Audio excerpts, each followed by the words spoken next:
అమ్మ, గతంలో జగన్మోహన్ రెడ్డి పరిపాలన చూశారు కదా! అప్పుడు ఎలా అనిపించింది? 75 రోజులు కూటమి ప్రభుత్వం వచ్చిన తర్వాత ఎలా అనిపించింది? మనది ఇదే బాగుంటుందండి. మన చంద్రబాబు నాయుడుకి పరిపాలనే బాగుంటుంది అప్పటికంటేని. 22 సంవత్సరాల నుంచి, నేను 28 సంవత్సరాల నుంచి చేస్తున్నానండి మహిళా మండలు. ఇదిగో అదిగో అంటున్నారు. మా స్థలం కూడా కలెక్టర్ గారు బిఆర్ మీనా గారండి. ఇదంతా ఎప్పుడు జరిగింది? జగన్ గవర్నమెంట్‌లో జరిగింది. సంవత్సరాలండి. 20, ఇప్పుడు 28 ఏంటిది? ఇప్పుడు ఇక్కడికి వచ్చారు కదా! దాని మీద అంటే ఏమన్నా న్యాయం చేస్తారేమో నమ్మకం ఉందా ఇక్కడ? నాకు నమ్మకం ఉండే వచ్చానండి. ఏంటంటే మహిళా మండలికి స్థలం ఇస్తున్నారండి, మున్సిపల్ ఆఫీస్ వాళ్ళు తీసేసుకుంటున్నారండి.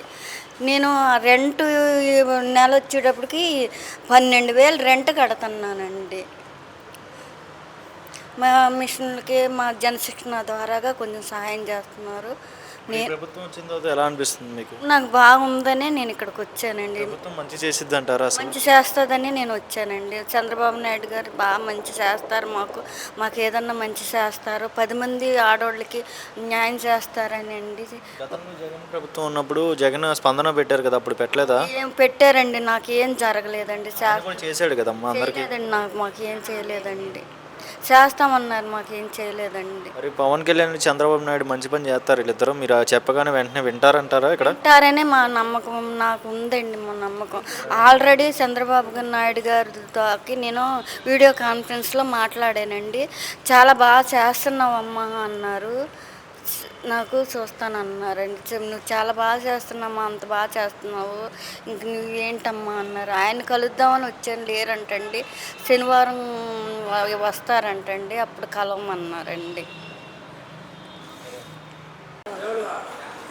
అండి, గతంలో జగన్మోహన్ రెడ్డి పరిపాలన చూశారు, ఇప్పుడు కూటమి ప్రభుత్వం వచ్చింది. ఈ 75 రోజుల పరిపాలన ఎలా అనిపించింది?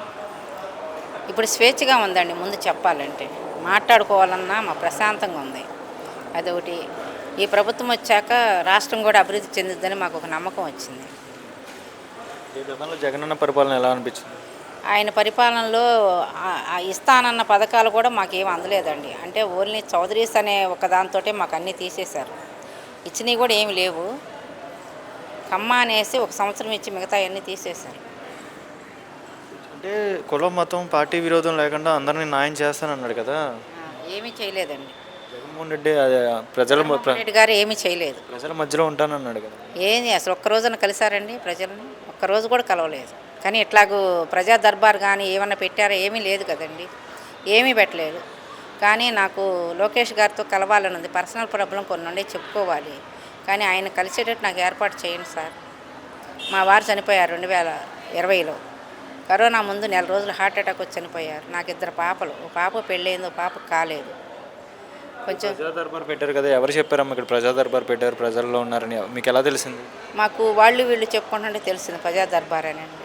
మాకు ఒక న్యూస్ చూడటం కానీ అవన్నీ మాకు తెలియదు, మేము చూడలేదు కూడా. కానీ వీళ్ళు అనుకుంటుంటే ప్రజా దర్బార్లో లోకేష్ గారు బాగా చేస్తున్నారని చెప్పి తెలిసిందండి. అభివృద్ధి జరిగిద్దని నమ్మకం ఉందా మీకు ఇక్కడ? 100% ఉందండి. పవన్ కళ్యాణ్ సంగతి ఏం చెప్తారు? పవన్ కళ్యాణ్ గారు నేను అతన్ని కలవలేదండి. అతని గురించి నాకు అంతగా తెలియదు. కానీ పార్టీ తరపు నుంచి ఆయన బాగానే చేస్తున్నారని మాట విన్నాను. కూటమి ప్రభుత్వంలో ఆయన బాగానే చేస్తున్నారు. చంద్రబాబు నాయుడు గారు కూడా సపోర్ట్గా ఉన్నారని నేను నమ్ముతున్నానండి.